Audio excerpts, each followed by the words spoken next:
திருச்சி தெற்கு மாவட்ட திமுக கழகத்தின் சார்பாக புனித ரமலான் மாதத்தை முன்னிட்டு இஃப்தார் நோன்பு திறக்கும் நிகழ்வு திருச்சி தெற்கு மாவட்ட கழக செயலாளர் பள்ளிக்கல்வித்துறை அமைச்சருமான அன்பில் மகேஷ் பொய்யாமொழி ஏற்பாட்டிலும் தலைமையிலும் திருச்சி மாவட்ட ஜமாத்துல் உலமா சபை தலைவர் முப்தி முகமது ரூஹுல் ஹக் ஹஜ்ரத் முன்னிலையில் நடைபெற்றது.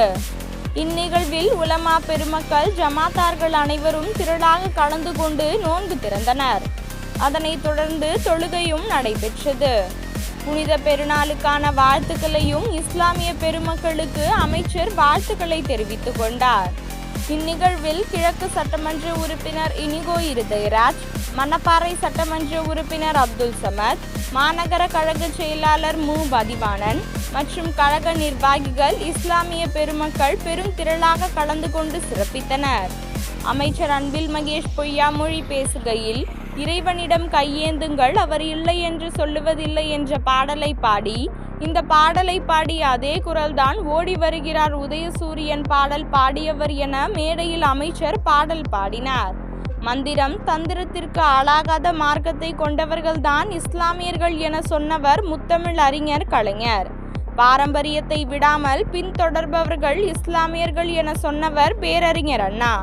வக்ஃபு வாரிய மசோதாவை 115 முறை திருத்தியுள்ளது மத்திய அரசு. இதில் ஏன் மத்திய அரசு இவ்வளவு அக்கறை காட்டுகிறது? அதில் இவர்களுக்கு என்ன கவலை? அதில் அக்கறை காட்ட தேவையில்லை என சட்டமன்றத்தில் தனி தீர்மானம் கொண்டு வந்தவர் முதலமைச்சர். இறைவனிடம் துவா கேட்கும் உங்களிடம் நாங்கள் துவா கேட்கிறோம். உங்களின் தூய்மையான வாக்குகளை கேட்கிறோம். முதலமைச்சரின் நலமுடன் வாழ வேண்டும் என உங்களிடம் துவா கேட்கிறோம் என்றார். இன்றைக்கு என்னுடைய சொந்த ஊராக இருக்கின்ற திருச்சியில், என்னுடைய சொந்த வீடாக இருக்கின்ற திருவள்ளூர் பகுதியில் நடைபெறுகின்ற இந்த நிகழ்வு உள்ளபடியே ஒரு பெரும் மகிழ்ச்சியோடு வணக்கங்களையும் நன்றிகளையும் நான் தெரிவித்துக் கொள்கின்றேன். நம்மை பொறுத்தவரைக்கும் பேரறிஞர் அண்ணா சொன்னதுதான், ஏன் 1920 இது போன்ற நோன்பு திறக்கின்றதை திராவிட இயக்கங்கள் தன்னை முழுமையாக ஈடுபடுத்தி கொண்டது. அதே நேரத்தில் ஒன்றே குலம் ஒருவனே தேவன் என்று சொன்னவர் பேரறிஞர் அண்ணா. இடையில் சாதிகள் போன்று பல சாதிகள் வந்து அது வேறுபாடு காட்டியது என்று சொன்னாலும், பழைய இது போன்ற பாரம்பரியத்தை விடாமல் பின்பற்றக்கூடியவர்கள் யார் என்று சொன்னால் அது இஸ்லாமிய மார்க்கத்தை சார்ந்திருக்கின்ற இஸ்லாமிய சமூகங்கள் தான் என்பதை சொன்னவர் பேரறிஞர் அண்ணா அவர்கள். அண்ணா அவர்களை பொறுத்தவரைக்கும் தன்னுடைய சிறு வயதிலே பெரிய பெரிய இஸ்லாமிய சமுதாயத்தை சார்ந்திருக்கின்ற பெரியவர்களோடு பழகியதிலிருந்து திருக்குறள் என்றைக்கு அறிமுகமானதோ அன்றிலிருந்து திருக்குறானையும் அவர் படித்தார் என்பதையெல்லாம் நாம் கேள்விப்பட்டிருக்கின்றோம். ஆக அந்த விதத்தில் தான் நாம் பல நேரத்தில் பல குறள்கள் ஒலிப்பதை நாம் கேட்டிருக்கோம். நம்ம இறைவனிடம் கையேந்துங்கள், அவர் இல்லை என்று சொல்வதில்லை, பொறுமையுடன் கேட்டு பாருங்கள், அவர் பொக்கிஷத்தை மூடுவதில்லை. இந்த குறள் தான் அழைக்கின்றார் அழைக்கின்றார் அழைக்கின்றார் அண்ணா, இந்த குறள் தான் எங்களுக்கும் பாடிச்சு.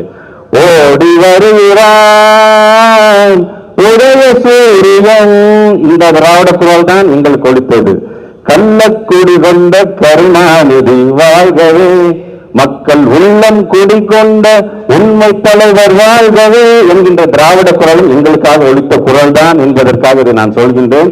அப்படி தந்தை பெரியார், பேரறிஞர் அண்ணா, முத்தமிழர் கலைஞர் இவருடைய ஒரே ஒருவர் இருக்கின்ற நம்முடைய மாண்பு தமிழ்நாட்டு முதலமைச்சர் வகுத்து தந்த பாதையில் இருவரும் சேர்ந்து பயணிக்கிறோம், எதிர்காலத்திலும் பயணிப்போம் என்பதை சொல்லுகின்ற விதமாக நடைபெறுகின்ற ஒரு நிகழ்வாக இந்த நிகழ்வை நாங்கள் பார்த்துக் கொண்டிருக்கின்றோம். ஏன் 1999ஆம் ஆண்டு அன்றைக்கு நடந்த இஸ்லாமிய சமூகங்களுடைய இலக்கிய மாநாட்டில் கலந்து கொண்டு முத்தமிழர் கலைஞர் சொன்னது ஒண்ணுதான், இந்த மாநாட்டில் ஏறத்தாழ 5 தீர்மானங்கள் நீங்க உருவாக்கி என்னிடம் கொடுத்திருக்கிறீங்க. 5 தீர்மானத்தை என்ற கொடுத்திருக்கீங்கன்னு சொல்றதை காட்டிலும் என்னுடைய இஸ்லாமிய சமுதாய மக்கள் எனக்கு கட்டளையிட்டு இருக்கிறார்கள், அந்த கட்டளையை நான் நிறைவேற்றுவேன் என்று சொன்னவர் தான் நம்முடைய முத்தமிழர் கலைஞர் அவர்கள். அதனால்தான் அவர் எப்பொழுதுமே சொல்லும்போது சொல்வார்கள், இஸ்லாமிய சமுதாயத்தை சார்ந்த இந்த மார்க்கம் என்பது இந்த மந்திரம் தந்திரத்துக்குலாம் என்றைக்குமே ஆளாகாத ஒரு மார்க்கம் என்பது உங்களை போற்றி பாராட்டியவர் எங்களுடைய முத்தமிழர் கலைஞர். இன்றைக்கு அந்த வழியில தான் ஏன் முத்தமிழர் கலைஞர் காலத்திலேயே உருது பேசுகின்ற இஸ்லாமிய சமுதாயத்தை சார்ந்த மக்களும் தமிழ் பேசுகின்ற இஸ்லாமிய சமுதாய மக்களுக்கு கிடைக்கக்கூடிய அந்த பிற்படுத்தப்பட்டோர் பட்டியலில் சேர்த்துவிடு சொல்றேன். இன்றைக்கு நம்முடைய தமிழ்நாட்டுடைய முதலமைச்சர் தொன்மையான பள்ளிவாசலாக இருந்தாலும் தர்காக்களாக இருந்தாலும் அதை புனரமைக்கின்ற பணிக்கென்று ஏறத்தாழ இன்றைக்கு 10 கோடி ரூபாய் ஒதுக்கீடு செய்வதிலிருந்து வக்ஃபு வாரியம் என்று வரும்போது அதை மேம்படுத்துவதற்காக 23 கோடி ரூபாய் ஒதுக்கீடு செய்யப்பட்டு ஏற்றாலும் 308 வக்பு வாரியங்களுக்கு அந்த பணத்தை பிரித்து தந்ததிலிருந்து இப்படி உங்களுக்காக நாங்கள் ஒவ்வொன்றையும் செய்யும் பொழுது ஒன்றியத்தில் இருக்கிறவங்க இந்த வக்பு வாரியத்தை ஏற்ற 115 முறை திருத்தம் பண்ணியிருக்காங்க இந்த மசோதாவை. நான் கேட்கறது ஒன்னே ஒண்ணு, உங்களுக்கு என்ன சார் அவ்வளவு அக்கறை? அடுத்த வீட்டை நீங்க ஏன் சார் எட்டி பாக்குறீங்க? அவங்களுடைய சட்டத்திட்டம் என்னங்க அவங்களுக்கு தெரியும், அதை பாதுகாப்பது எப்படி அவங்களுக்கு தெரியும். புதுசா ஒண்ணு அக்கறை காட்ட தேவை அவசியம் இல்லை என்பதை அழுத்தம் திருத்தமாக சட்டமன்றத்தில் ஒரு தனி தீர்மானம் கொண்டு வந்தது யார் தெரியுமா? நம்முடைய மாண்பு தமிழ்நாட்டுடைய முதலமைச்சர் முத்துவேல் கருணாநிதி ஸ்டாலின் அவர்கள் தான். உங்களுக்கு என்றைக்குமே அரணாக இருக்கக்கூடியவர்கள் நாங்கள் அனைவருமே. அந்த விதத்தில் இன்றைக்கு இந்த நோன்பு திறக்கின்ற நிகழ்வில் கலந்து கொண்டிருக்கின்ற நீங்கள் இறைவனிடம் துவா கேட்கிறீர்கள்.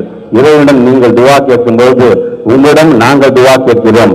நமக்காக அரணாக நம்முடைய திராவிட மாடல் அரசு வரும் காலத்தில் தொடர்ந்து இருக்க வேண்டும் என்று சொன்னால் உங்களிடம் நாங்கள் துவா கேட்கின்றோம். நம்முடைய நான்கு தமிழ்நாட்டு முதலமைச்சர் வாழ்வாங்கு வாழ வேண்டும், உங்களிடம் துவா கேட்கின்றோம். உங்களுடைய தூய்மையான வாக்குகளை நாங்கள் கேட்கிறோம் என்று சொல்லி உங்கள் அனைவருக்கும் இந்த நோன்பு திறக்கும் நிகழ்வில் கலந்து கொண்டு எங்களுடைய அழைப்பை ஏற்று எங்களுடைய திருச்சி தெற்கு மாவட்டத்துடைய அழைப்பை ஏற்று வருகை தந்திருக்கின்ற உங்கள் அனைவருக்கும் என்னுடைய நன்றிகளை உங்களுடைய பாடமடைகள் தெரிவித்து இந்த உரையை நிறைவு செய்கிறேன். நன்றி, வணக்கம்.